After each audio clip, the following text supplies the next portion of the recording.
This is the Fluffy Pom Pom Cloud tutorial for my Fluffy Cloud Rainbow 3D Embroidery Kit. So before I got started, I cut about an 8-inch piece of embroidery floss and split it in half. And then I laid it across my left pointer finger. And with the yarn, I started wrapping it around that pointer finger, and I wrapped it about 45 times. The more you wrap, the fluffier the clouds will be, but this is about the size that I liked.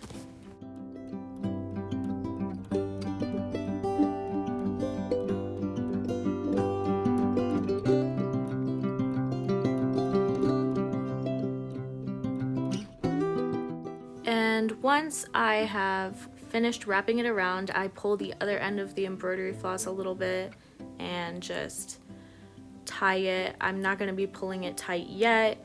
I'm just securing it a little bit so I can push the yarn off of my finger. And that does take a minute because, you know, you wrapped your finger like 50 times.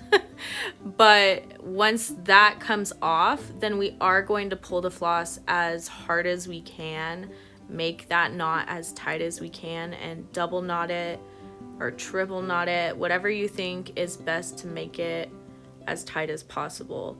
Because if it is too loose, then the individual fluffy parts, the individual strings will come loose, and we don't want that to happen.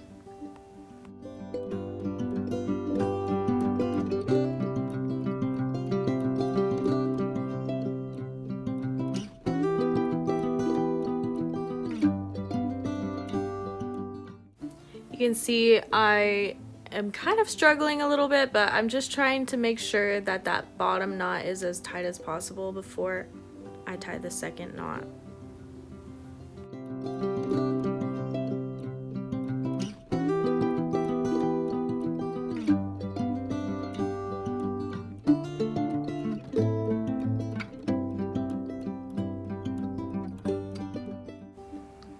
Okay, and with the longer end of the string, I just threaded it with a needle, and I decided that it wasn't quite as tight as I wanted, so I'm looping it through the cloud again and securing another knot. And after that, we will keep the needle on this side of the string because we are about to secure the pom-pom to the hoop. Now, as you can tell, I did make a few holes before because I was experimenting with the placement of the pom-poms, but on the pattern that will be distributed, it will be correct. And so there will be a little printed dot like you see on the fabric there, and that's where you enter your needle. And after I bring the needle through the fabric, I'm gonna bring it back up through the pom-pom and try to go through the base of those loops so that I can secure the pom-pom as much as possible to the fabric. I only do this like a couple times, but the more you do it, the more secure it will be, I'm sure. And once I'm done with that, I tie a little knot through the strings on the back and cut the excess string so that it's not getting caught on anything else. So after the loops are secured onto the hoop, we're going to be cutting every single one of the loops. And we want to make sure that we get all of them so that we can trim it and make it look all cute and fluffy.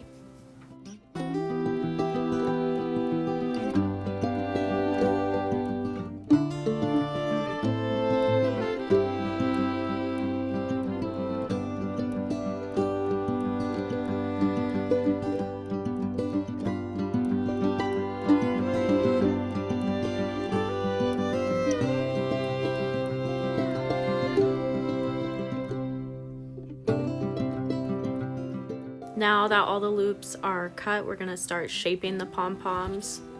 I think the best way to go about this is to start going around the edges and decide what kind of shape I want it to be. I know I want it to be round.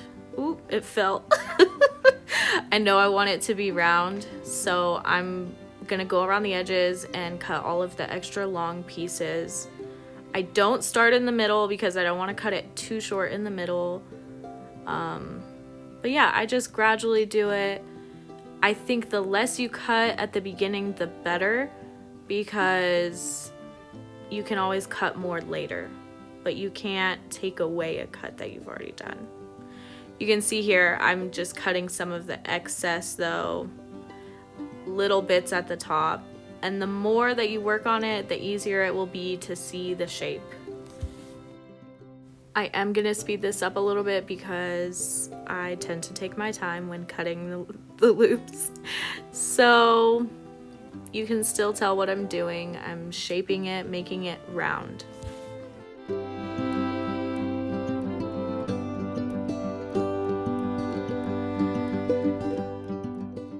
And once I have cut it down a lot and it's the general shape that I want it, it's rounded, I'm gonna start fluffing it with a needle. Basically, I'm just combing through the individual pieces of yarn with the needle. I start at the top because if you start combing through it at the bottom, it could pull the whole thing out, and you want to be gentle. But I think this is one of the most important steps for making the pom-pom actually really fluffy looking and not just like a bunch of scraggly yarn. This will not be the last step though.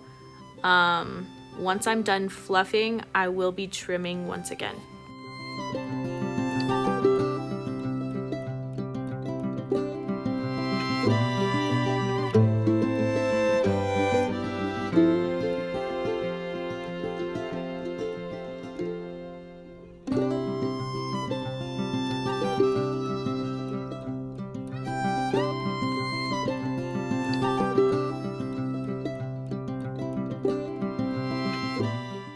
And here I am cutting some of the excess, because once you comb it out, you start seeing where some pieces are longer than the others. And this is really fun for me. It's kind of like sculpting, you know, you're just defining the shape of this piece of cloud. Pretty fun.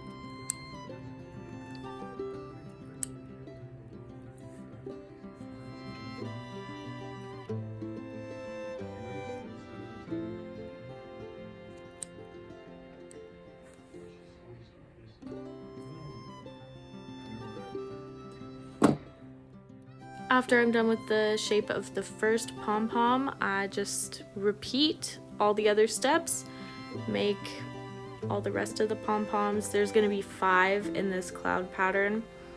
For some reason, I lost the clip of me making or wrapping the yarn around my finger for this second one, but there will be more in this video, and it will be time-lapsed the rest of the video too, so it's a lot quicker if you want to just watch how I do it.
Okay, so now they're all secured and fluffed, so I'm just gonna go back in with the scissors and fluff out parts that I think should be fluffier, trim, and really define the shape of the cloud as a whole, rather than just the individual pom-poms. Again, I really enjoyed this part, and I hope you do too. I hope you don't think it's tedious. But fiber art is just a labor of love. And this can be pretty messy and get fluff everywhere. So I like to go in with just a piece of cello tape and remove any extra fluff that's on the fabric or the embroidery. It's not too aggressive, I would say. So I've never had any problems with like it pulling up floss or anything like that, but helps make it look a little more polished. And now it's all cute and fluffy. I hope you enjoyed making this piece. And if you want to see how I closed up the back of the hoop, go to my next video. Thanks for watching. I hope you enjoyed the tutorial and that you like and subscribe.